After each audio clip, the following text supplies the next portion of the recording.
I saw you take two, man. The white manager's voice cracked through the silence like a whip. You paid for one. I saw it with my own eyes. The room froze. The fluorescent lights above flickered slightly, casting a cold wash over the rows of neatly arranged grocery items. A few feet from the checkout, a black man in a navy blue tailored suit stood still, a small plastic bag dangling from his right hand. His expression was unreadable, calm, almost too calm, given the volume and aggression of the voice now coming closer. He turned his head slowly, eyes locking onto the red-faced manager barreling toward him. I didn't take anything, the man said quietly. Oh, you didn't? Then explain this. The manager yanked a receipt from the counter and waved it like it was a warrant. You grabbed 2 boxes of protein bars. There's one on here. Just one. You think I wouldn't notice? People were watching now. A young mother held her toddler tighter. A stock boy stopped restocking shelves and leaned against the cereal aisle, wide-eyed. A teenage cashier looked like she wanted to crawl under the register. I suggest, the man in the suit said evenly, you lower your voice. Oh, now you're giving me orders? Is that what we're doing? The manager barked, getting closer. You think because you wear a nice suit, people won't look twice? You think I don't know a thief when I see one? The man took a breath. Slow. Controlled. Years of training surfaced in that moment. He was not new to this. Not the suspicion. Not the accusations. But something about this time felt heavier. Then he reached into his inner coat pocket. People flinched. Even the manager stepped back for half a second, his eyes darting toward the door. But the man didn't pull out a weapon. He held up a wallet. Flipped it open. The badge inside glinted under the lights. Special Agent Marcus Lane. FBI. The silence was immediate and total. 10 minutes earlier, Marcus had just wanted eggs and milk. He had just wrapped up an exhausting surveillance op, 3 weeks of long nights, bad coffee, and motel rooms that smelled like mildew. He was still in his work clothes, tie loosened, the tension in his shoulders refusing to fade. He didn't even like this part of the city. Too quiet. Too suspicious of strangers. But the grocery store was on the way home and he needed to eat something other than vending machine snacks for once. He walked in, head down, just another man grabbing dinner. Just another human being moving through the world. Except he wasn't just another anything. He hadn't been for a long time. He had noticed the manager watching him the moment he walked in. Not in a casual way. Not like someone checking for shoplifters. It was the kind of look you get when someone's already decided who you are before you've said a word. But Marcus didn't react. He'd learned not to. He made his way through the aisles, grabbed what he needed, a dozen eggs, a gallon of milk, a box of protein bars for the morning. Then one more, why not? He hadn't eaten all day. He tucked both boxes under his arm and headed to self-checkout. There was a glitch. The machine didn't register one of the boxes. He scanned the first. Bagged it. The second box didn't beep. He tried again. Still nothing. Then the manager approached another customer, leaving Marcus standing there, holding the second box, unsure whether to wait or leave it. He set it aside on the counter, paid for the rest, and walked toward the exit, intending to mention the glitch on the way out. But he never got the chance. Now, back in the present moment, the manager was visibly shaken. His mouth opened, then closed again, the color draining slowly from his face. I didn't. You didn't know, Marcus said flatly. No, look, I'm just doing my job. You escalated. Publicly. Loudly. I just saw. What you wanted to see, Marcus said. His voice wasn't raised, but there was no mistaking the authority behind it. You assumed I was stealing because I look like the kind of man you think steals. A few of the onlookers began murmuring, shifting uncomfortably. The teenage cashier looked like she might cry. The manager glanced toward the door like he wanted to run. Marcus tucked his badge back into his coat. He didn't say another word. Just turned calmly and walked out the door. But every eye followed him. Outside, the sky had turned a pale gold, the kind of quiet evening light that softened even the sharpest edges. Marcus leaned against his car, resting his hands on the roof. He let out a breath. He thought it would feel better, revealing who he was. Shutting the man down. Reclaiming control. But it didn't. Because none of it was new. Not the suspicion. Not the shame. Not the idea that no matter how high he climbed, someone would always look at him and see just one thing. He sat in the driver's seat for a while, staring at the receipt in his hand. One box. $3.98. That was the price of tonight's humiliation. He closed his eyes. This wasn't over. Not for him. Marcus didn't go home right away. He got in his car, closed the door, and just sat there for a moment with both hands on the steering wheel. His knuckles were white. He loosened his grip. Took a slow breath in, then out. Started the engine, but didn't drive. The parking lot was mostly empty now. Just a few scattered vehicles. A couple walked past, glancing at him, then looking away quickly as if they could sense something simmering just below the surface. He pulled out of the lot and drove with no destination in mind. Not yet. The city blurred past his window. Gas stations, fast food signs, glowing laundromats, the cold sheen of streetlights on concrete. He wasn't really seeing any of it. He could still hear the voice. "You think I don't know a thief when I see one?" That sentence echoed in his mind louder than the others. It wasn't new. That was the worst part. It was never new. He pulled over by the river, killed the engine, and stepped out of the car. The breeze was cool. The water moved in slow waves under the bridge, reflecting the orange-pink glow of the sky. Marcus leaned against the car, hands in his pockets, and stared out. This wasn't the first time he'd been profiled. Wasn't the first time someone had assumed he was dangerous, dishonest, threatening because of his skin, not his actions. But there was something about tonight that felt different. Maybe it was the publicness of it. The way the whole store had gone quiet. The way the mother had pulled her child close, like he might suddenly lash out. Or maybe it was how fast it had all happened. How the accusation came before any conversation, before any fact-checking. The certainty with which the manager had declared him guilty. The absolute confidence in his own prejudice. Marcus had shown his badge. Watched the man's face fall. And yet, standing there with that plastic bag of groceries, Marcus hadn't felt victorious. He'd felt tired. So tired. He remembered something his father used to say. You can be twice as good and they'll still see half a man. As a kid, Marcus hadn't understood what that meant. He remembered being 9 years old, dressed in his Sunday clothes, walking with his father into a hardware store. His dad had told him to keep his hands out of his pockets, to look straight ahead, not to touch anything. He'd thought it was just a weird rule. Until the white clerk followed them down every aisle. Until his father paid with exact cash and still got asked for ID. Until the drive home when his dad finally said they didn't see a man. They saw a black man. And Marcus had nodded like he understood. Now, at 34, he understood too well. He became an agent because he believed in law. In process. In truth. Not justice. He wasn't naive. But he thought maybe if he stood on the inside of the system, he could make it better. Maybe if people like him were in the room, fewer wrong assumptions would be made. Fewer lives destroyed. Some days, that belief held up. Some days, it didn't. Today was the second kind. He took out his phone and opened his notes app. He wasn't much of a writer, but sometimes he typed things just to get them out of his head. A habit from therapy years ago. What is the cost of being invisible until you're threatening? He stared at the sentence for a while. Then added. How many badges do I have to carry before someone sees the human under the skin? He put the phone away. It wasn't about the protein bars. It never was. His mother had called him last week. Just to check in.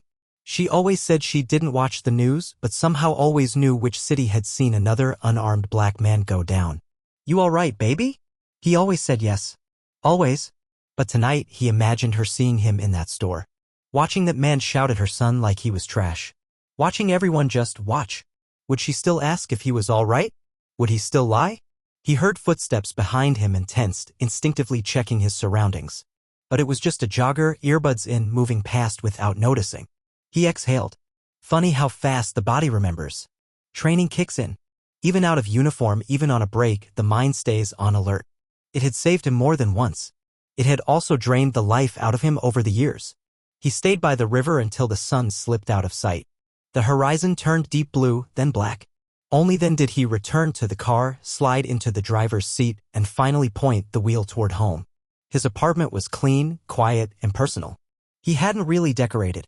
Just some photos from Quantico.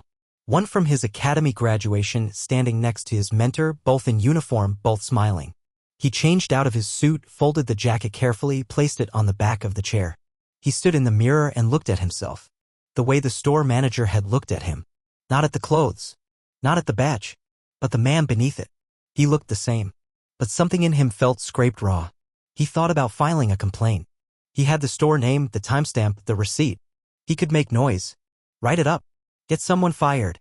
But would it matter? Would it change the next manager's instinct? Would it stop the next accusation from coming out like a reflex? He didn't know. He sat down at the kitchen table and stared at the grocery bag. Eggs. Milk. Protein bars. He picked one up. Tore it open. Took a bite. It tasted like cardboard. He threw it away. Then he sat in silence and for a long time he did nothing. Marcus slept restlessly that night. Every time he closed his eyes, he saw the manager's face. The pointing finger. The tone in his voice, aggressive, loud, certain. And behind him, the eyes of strangers. Watching. Judging. Some afraid. Some amused. He woke up before sunrise. Sat on the edge of the bed with his head in his hands. The room was still dark. Cold. Silent. He wasn't on call. It was his first real weekend off in weeks. But he needed something familiar. Something controlled. Something that didn't involve people staring at him like he didn't belong. So he went to the range. The field office was empty the way he liked it. He checked in, grabbed a locker, signed out a Glock from the armory, and made his way to the practice lanes. The repetition helped. Load. Focus. Breathe. Fire. Each shot was steady. Center mass. Clean. Not that he needed the practice. But it gave his hands something to do. Gave his brain a script to follow. Kept the noise inside from drowning him. After half an hour, he stopped. Took off his ear protection. Set the gun down. Rubbed the back of his neck. He wasn't okay. Not in any way that was easy to explain. He hit the showers and changed into fresh clothes. Not a suit. Just jeans and a plain t-shirt. Something normal. Something neutral. On his way out, he bumped into Agent Terrence Price. Marcus? Damn, man, I thought you were off this weekend. Marcus gave him a nod. I am. Just needed to clear my head. Price tilted his head. He was younger, new to the field office, but observant. You good? Marcus hesitated. Then shrugged. Just had a situation. Nothing serious. Terrence wasn't convinced. You want to talk? Marcus almost said no. But something stopped him. He told him. Not everything, just the basics. The store. The accusation. The way the guy yelled. The badge reveal. The silence afterward. Terrence listened. Quietly. No jokes. No shock. When Marcus finished, he said only this. That ever happened to me, I think I'd break something. You kept your cool. That's not nothing. Marcus nodded slowly. But inside, he wasn't so sure. Later that afternoon, he met up with Carmen. They'd been dating on and off for a few months. She was a trauma nurse. Tough, smart, always busy. Their schedules rarely aligned, but when they did, the time felt easy. Grounded. They met at a small diner on the south side. A place with good coffee and decent pie. No one asked questions. No one stared. She slid into the booth across from him, pulled off her scrubs jacket and smiled. But the smile faded when she saw his face. Rough day? He paused. Rough night. He told her the story, this time with more detail. She listened without interrupting. When he finished, she leaned back, eyes on him. You know, I once had a guy walk into my ER with a bullet wound. Security stopped him at the entrance. Made him wait. Bleeding. Because they thought he was a gangbanger. He was wearing a hoodie. That was it. Marcus exhaled through his nose. And I bet nobody got fired. She shook her head. Of course not. Internal review. Sensitivity training. Blah blah. They sat in silence for a bit. Then she reached across the table and took his hand. You didn't deserve that. You know that, right? Does it matter if I do? They never think I belong. You belong to me. That counts. He looked at her for a moment. Then smiled faintly.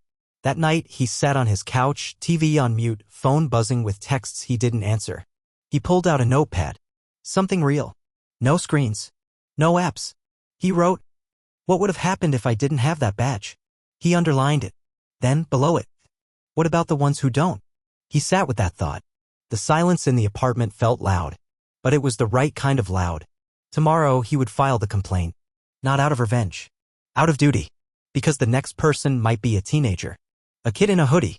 No badge. No calm voice. No proof to save them. He had walked out of that store alive. But not everyone does. The next morning, Marcus walked into the office with a folder under his arm. He had trimmed his beard, worn a proper suit, and polished his shoes until they shined like mirrors. Presentation mattered especially today. He walked straight to Assistant Special Agent in charge Hernandez's office and knocked twice. Come in. She was at her desk, typing, her usual no-nonsense expression in place. She looked up as he stepped inside. Agent Moore. You're not scheduled today, are you? No, ma'am, he said calmly. But I need 10 minutes. She gestured to the chair. Sit. He did. Then placed the folder on the desk between them. I'm filing an official complaint. Civilian misconduct. Racial profiling. And public harassment. She opened the folder, skimming through the printed statements, photos, even the time-stamped receipt Marcus had requested from the store's own system. He had gone back to that store yesterday afternoon. Not in uniform. Not to fight. Just to gather. He had asked politely for the store's transaction record. Legally, they had to provide it, especially after the incident. He'd walked out with a copy of the receipt and a still-frame image showing him at the self-checkout, clearly scanning both items. She nodded slowly, reading. I take it this happened off-duty? Yes. But I identified myself. He kept yelling anyway. Escalated in front of other customers. Accused me of theft when I had a receipt in my hand. When I showed him my badge, he got quiet real fast. And you're pressing for an investigation? I'm asking the Bureau to document what happened. I'm also requesting that we forward the incident to the Department of Justice's Civil Rights Division. If not as a criminal matter, then at least for data collection. It keeps happening. Hernandez looked at him. Longer than he expected. Finally, she closed the folder and folded her hands. You handled yourself professionally. No raised voice. No retaliation. That speaks volumes. It shouldn't have to, Marcus said. Silence filled the room.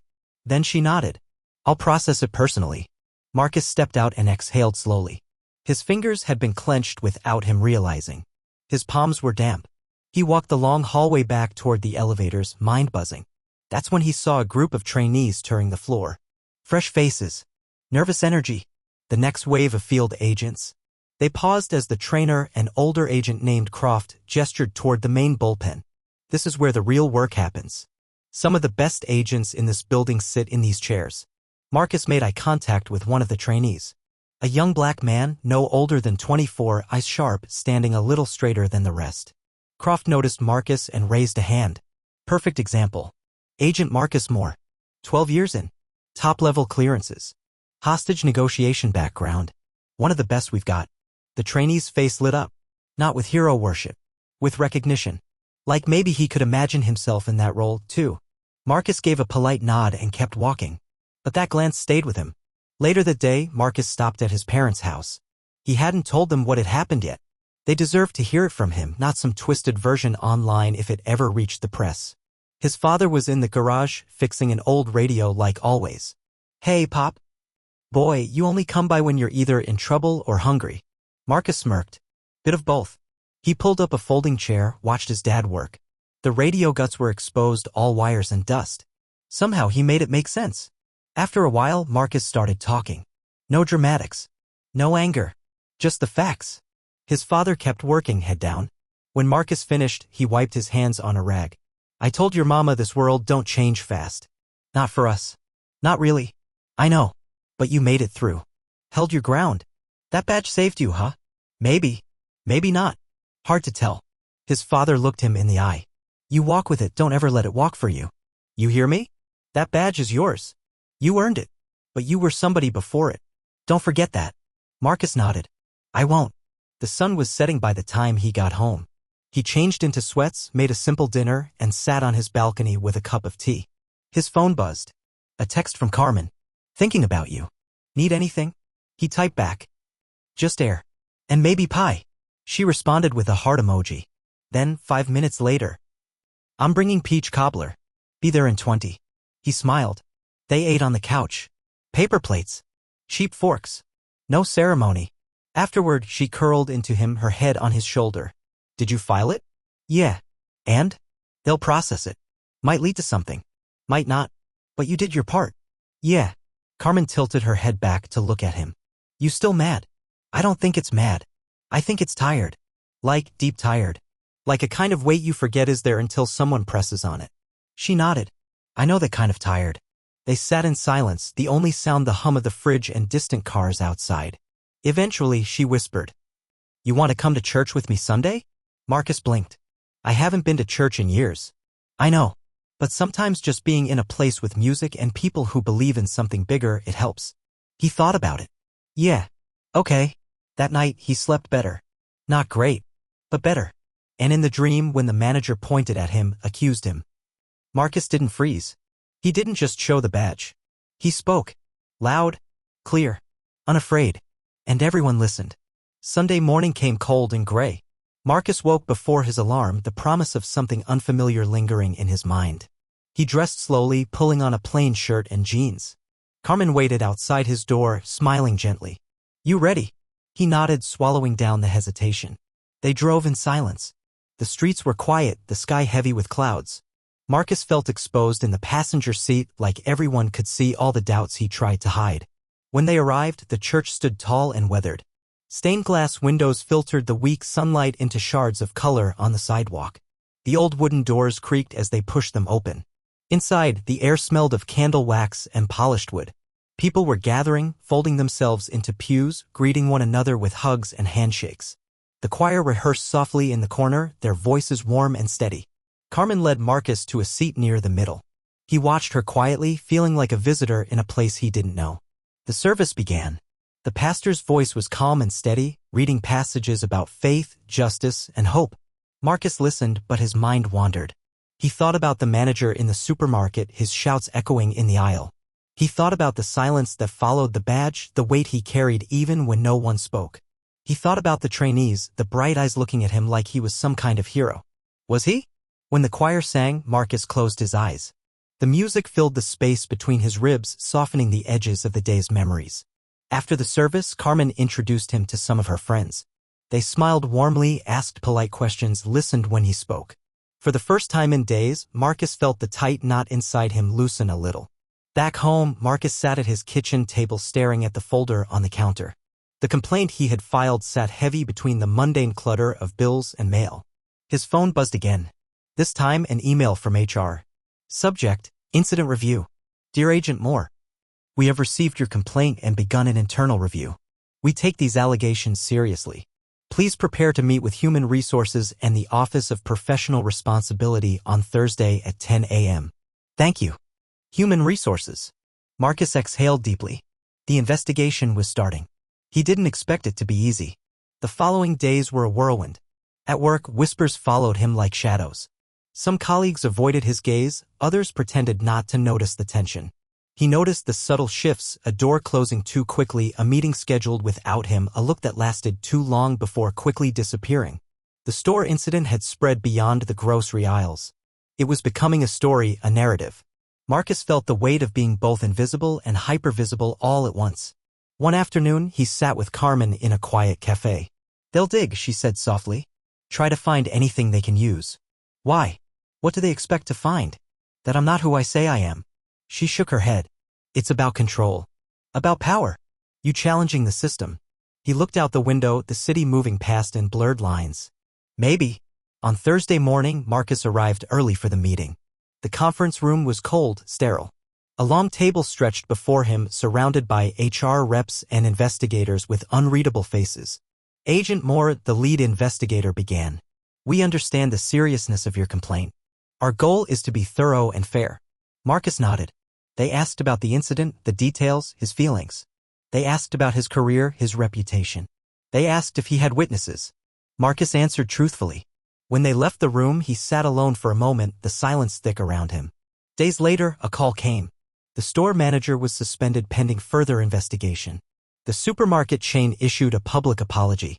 Marcus felt a strange mix of relief and exhaustion. The world hadn't changed, but the moment had shifted. That evening, Marcus sat on his balcony again.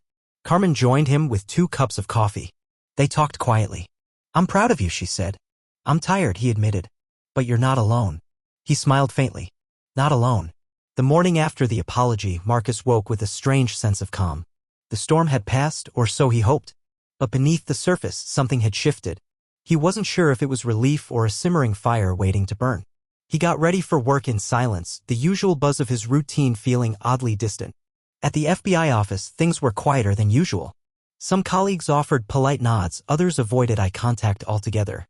The incident had cast a shadow, but it hadn't erased the walls Marcus had built around himself over the years. During the briefing, Hernandez called him aside. Marcus, she said, voice low. I wanted to check in. You holding up? He shrugged. Better than I thought I would. She smiled faintly. Good. Because things are going to get more complicated. He met her eyes. What do you mean? She leaned in. The Department of Justice is taking interest. They want to see everything, reports, video footage, interviews. They want transparency. Which is good. But it means more eyes on you. Marcus nodded. I expected that. Hernandez hesitated. And I know you're strong, but don't hesitate to reach out. This isn't something you have to face alone. He appreciated her words. More than he expected. That afternoon, Marcus returned to the supermarket not as a target this time, but as an observer. He wanted to understand what the place was like beyond the accusation, beyond the headlines. He watched the customers move between aisles, faces focused on lists, children tugging at parents' hands. The manager was there too, working behind the counter, a guarded expression on his face. Marcus didn't approach. Instead, he noticed something else, a young black boy stocking shelves, nervous but diligent. The boy's eyes met Marcus's briefly, then looked away. Marcus thought about the boy's future, the challenges he might face. Would he be judged before he had a chance? That evening, Marcus sat with Carmen again. She was reading a book but looked up as he entered. "How are you?" "Tired," he admitted. "But I'm starting to see the bigger picture." She closed the book. "What do you mean?" "I'm not just fighting for myself anymore. It's bigger than one incident. It's about changing the way people see each other." Carmen smiled. "You're becoming a symbol." He laughed softly. "I don't know about that. But you're making a difference." The following days brought more interviews, more questions. Some were supportive, others skeptical. Marcus answered each one with care, his voice steady despite the turmoil inside. He felt the exhaustion settle deeper with every conversation. One night, he caught himself staring at the ceiling, unable to sleep. His mind replayed the manager's accusations, the judge's looks, the silence of the crowd. Why did it always come down to suspicion when it was him? One afternoon, as Marcus left the FBI building, a colleague stopped him. "Hey Marcus," the man said quietly. "Just wanted to say I'm sorry for what happened." "That wasn't right?" Marcus nodded. "Thank you." The colleague hesitated. "If you ever need anything, just let me know." Marcus smiled. "I will." It was a small gesture, but it meant more than words. As the weeks passed, Marcus began speaking publicly about his experience. At community events, at schools, even at internal FBI gatherings. His message was clear: racism wasn't just a problem for some, it was everyone's problem. He shared his story, not for sympathy, but for change. Each time he spoke, he felt the weight lift just a little. One evening, after a long day, Marcus stood before a mirror. He studied his reflection. The man looking back wasn't just an agent or a symbol. He was someone who had faced the worst and survived. Someone who was ready to keep fighting. The morning air was crisp as Marcus stepped outside his apartment. The city hummed around him, indifferent to his battles. He pulled his coat tighter, thoughts swirling like the autumn leaves at his feet. Work was a refuge but also a battleground. The investigation had settled into a slow churn of interviews, background checks, and bureaucratic delays. Marcus learned to expect the waiting, the silence that screamed louder than words. He sat at his desk reviewing a case file when his phone buzzed. It was an unexpected message from the supermarket manager. "Marcus, I want to talk. Maybe clear the air?" Marcus stared at the screen, suspicion and curiosity warring inside him. After a moment, he typed back. "When?" "Tomorrow. Noon. The cafe by the station." The next day, Marcus arrived early. The cafe smelled of strong coffee and pastries. The manager, Mr. Daniels, was already there, sitting nervously at a corner table. "Marcus," Daniels said, standing to shake his hand. His grip was firm but not hostile. "Mr. Daniels," Marcus replied, taking a seat. They sat in silence for a moment before Daniels spoke. "I owe you an apology." Marcus raised an eyebrow. "Go on." Daniels took a deep breath. "I was wrong. I shouldn't have accused you without proof. It was unfair. I was scared of what people might say if I admitted I was mistaken." Marcus's expression softened slightly. "Why the fear?" Daniels looked down at his coffee. "I manage a business in a tough neighborhood. I've seen theft before. Sometimes I guess I jump to conclusions. I didn't think about the consequences." Marcus nodded. "It's easy to judge when you don't know the whole story." Daniels looked up. "You've handled all this with dignity. I admire that. I want to make things right." Marcus considered this. "Words are good, but actions mean more. What will you do differently?" Daniels smiled faintly. "Start with listening. And training my staff better. I want to be part of the solution, not the problem." They talked for another hour, slowly peeling back layers of misunderstanding. Back at work, Marcus shared the conversation with Carmen over dinner. "That was unexpected," she said, stirring her tea thoughtfully. "Yeah," he agreed. "Maybe people can change. But only if they want to." Marcus smiled. "I believe they do." The days that followed brought a new challenge. A media outlet had picked up the story, framing Marcus as a symbol of resilience against injustice. Interviews were scheduled, opinions aired, debates ignited. Marcus found himself thrust into a spotlight he hadn't asked for. Some praised him, others criticized. But through it all, he remained focused on his mission. One evening after a televised interview, Marcus returned home to a package. Inside was a letter from a young man in another state. The letter spoke of similar experiences, moments of accusation, isolation, and pain. But it also carried hope inspired by Marcus's courage. Marcus read the letter twice, then folded it carefully. He knew this was why he kept going. At a community center, Marcus led a workshop on bias and empathy. Faces of all ages listened, some skeptical, others eager. He shared stories, not just his own, but those of others who had faced discrimination. He asked questions, challenged assumptions, and encouraged honest conversations. By the end, some attendees approached him quietly. "Thank you," they said. For Marcus, those words were victories. Later, he met with the FBI's diversity committee. He spoke candidly about the incident and what it revealed. The committee listened, promising changes in training and protocols. Marcus felt the first glimmers of real progress. One night, alone in his apartment, Marcus looked out at the city lights. He thought about the long road behind him. The accusations, the pain, the fight, but also about the moments of connection, understanding, and growth. He felt a quiet strength settle inside. This was far from over. But he was ready. The morning light spilled into Marcus's apartment, cutting through the shadows that had lingered in his mind. He sat at the kitchen table, sipping black coffee, staring at the phone in his hand. The world outside was already moving fast, but for him, time felt heavy, almost thick. So much had happened in the past weeks, and yet the fight felt far from over. His phone buzzed again, another message from the community center asking if he could lead a larger seminar on racial bias for local law enforcement officers. Marcus hesitated. Part of him wanted to retreat, to protect what little peace he had left. But another part knew this was exactly where he needed to be. He replied, "I'll be there." At the seminar, the room was packed. Officers in uniform, faces hardened by years on the streets, sat quietly as Marcus stepped up to the podium. He wasn't here as an FBI agent today, just as a man who had lived the story. He started with the facts of that day in the supermarket. The accusations. The shame. The silence. He talked about the invisible weight of suspicion that hung over people like him, invisible to many but suffocating all the same. Racism isn't just about words or outright acts of hatred, Marcus said. It's about the assumptions that shape how we see each other, the judgments made in split seconds without evidence. A few officers shifted uncomfortably. One raised a hand. "So what do we do when we have to be cautious? How do we balance that with protecting the community?" Marcus nodded. "Good question. It starts with awareness. With questioning our own instincts. With empathy. You have to look beyond the surface." He shared stories from his own career, moments where bias had crept in, even unintentionally, and how it affected trust between law enforcement and the people they served. By the end, the atmosphere had shifted. What began as tension melted into conversation. Questions replaced silence. Understanding, however fragile, took root. After the seminar, a young officer approached Marcus quietly. "Thank you," she said, her voice soft but firm. "I never realized how much my assumptions could hurt." Marcus smiled. "That's why we have to keep talking. Change doesn't come overnight." She nodded, eyes bright with determination. Back at home, Marcus found a letter slipped under his door. The handwriting was unfamiliar, the paper creased and worn. It was from the young boy he had seen stocking shelves in the supermarket weeks ago. "Mr. Marcus? I don't know if you remember me. I work at the store. I'm sorry for what happened. I want to be brave like you. Sometimes it feels like people don't see me for who I really am. Thank you for showing me that I can be proud of myself." Marcus felt a lump in his throat. He folded the letter carefully and placed it on the table. This was the real impact, the unseen battles, the small victories. That night, he called Carmen. "I got a letter today," he said. "From who?" "A kid at the store. He wants to be brave." There was a pause. Then Carmen's voice was soft. "You're making a difference, Marcus. More than you know." He closed his eyes. "I hope so."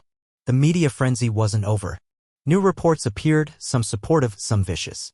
A talk show host questioned Marcus's version, stirring controversy. The manager from the supermarket gave an interview expressing regret but also revealing the pressure he'd faced from corporate to crack down on theft. Marcus watched it all, the exhaustion pressing deeper. One evening, his phone rang. It was his mother. "Son," she said, voice steady, "I'm proud of you." Her words broke through the fatigue like sunlight. "Thanks, Mom. Keep fighting. You're not alone." Days later, Marcus stood in front of a mirror, dressed in his FBI suit. He touched the lapel, feeling the weight of his identity: agent, black man, accused, survivor. The world might try to define him with suspicion and hate. But he chose his own definition. He was more than their assumptions. He was truth. The news cycle was relentless. Every day, new stories surfaced, some sympathetic, others scathing. Social media exploded with opinions, some supportive, many hateful. Marcus felt the pressure like a storm battering him from all sides. He tried to shield himself, but the echoes followed everywhere. At the FBI office, things were tense. Some colleagues expressed quiet support, others kept their distance, wary of association. Marcus sensed an unspoken divide between those who understood and those who preferred silence. One afternoon, he sat in a conference room with his supervisor, Special Agent Ramirez. "I know this has been hard," Ramirez said, folding his hands. "But you're doing important work. Don't lose focus." Marcus nodded, swallowing the bitter taste of isolation. "I won't," he promised. But inside, the loneliness crept deeper. Outside work, Marcus's life felt equally complicated. Friends reached out, but many were cautious, unsure how to talk about what had happened. The supermarket incident had made him a symbol, but also a target. Carmen noticed the change. "Marcus, you can't carry all this alone," she said gently one evening as they sat in her small living room. "You need to lean on people." He looked at her, the fatigue plain on his face. "I don't want to be a burden." "You're not," she replied firmly. "We're your people." For the first time in weeks, Marcus allowed himself to breathe. Then came the call that shifted everything. The FBI had been tracking a human trafficking ring operating nearby. Marcus was asked to join the undercover task force. It was dangerous work, demanding and exhausting. But it gave him purpose beyond the headlines and hate. He threw himself into it, gathering evidence, making connections, chasing leads. At night, when exhaustion threatened to overwhelm, he remembered why he fought. Not just for himself. For everyone who had ever been judged unfairly. One night, during a sting operation, Marcus faced danger head-on. The traffickers were ruthless, armed, and desperate. The raid was chaotic, shouts, gunfire, running feet. In the heat of it, Marcus shielded a terrified woman from harm, his heart pounding with fierce resolve. After the dust settled, the arrests made, he felt a surge of relief and pride. Here, he was more than an accused man. He was a protector. Back home, Marcus's phone rang again. This time, it was from a journalist who wanted to do a deeper piece, not just the scandal, but the man behind it. Marcus hesitated, then agreed. They met in a quiet cafe, the journalist patient, respectful. He shared his story, the supermarket incident, the fallout, the fight for justice. For the first time, Marcus felt heard, not as a headline or a hashtag, but as a human being. The article was published a week later. It painted a full picture, the accusation, the prejudice, the resilience. Readers responded, messages poured in from strangers thanking him for his honesty. It was a balm for his wounded spirit. As the weeks passed, Marcus noticed small changes. The supermarket manager reached out again, inviting him to speak at staff training. Some colleagues at the FBI began to engage more openly about bias and inclusion. Community leaders invited Marcus to join panels on race and law enforcement. It wasn't perfect, but it was progress. One evening, sitting on his apartment balcony, Marcus looked out over the city lights. The world was complicated, painful, and sometimes cruel. But it was also full of hope.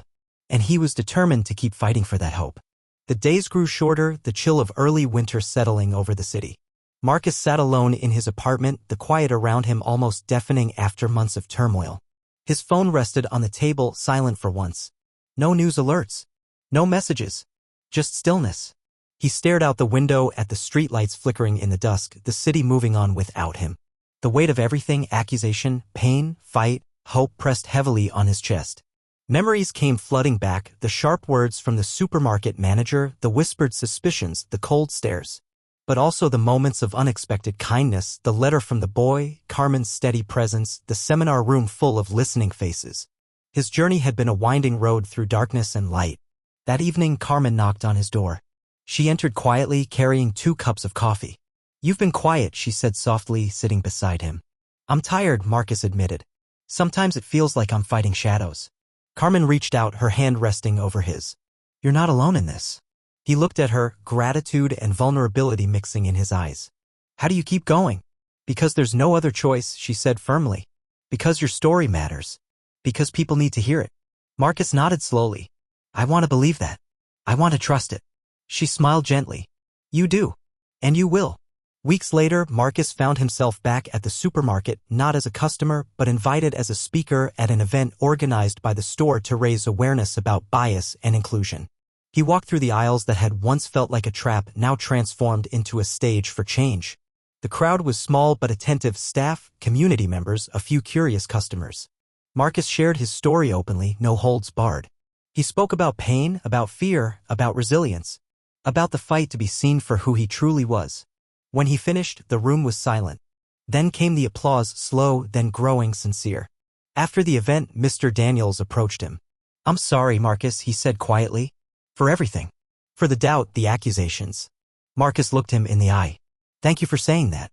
But it's more than words now. It's about what we do next." Daniels nodded. "We're committed to training, to listening, to changing."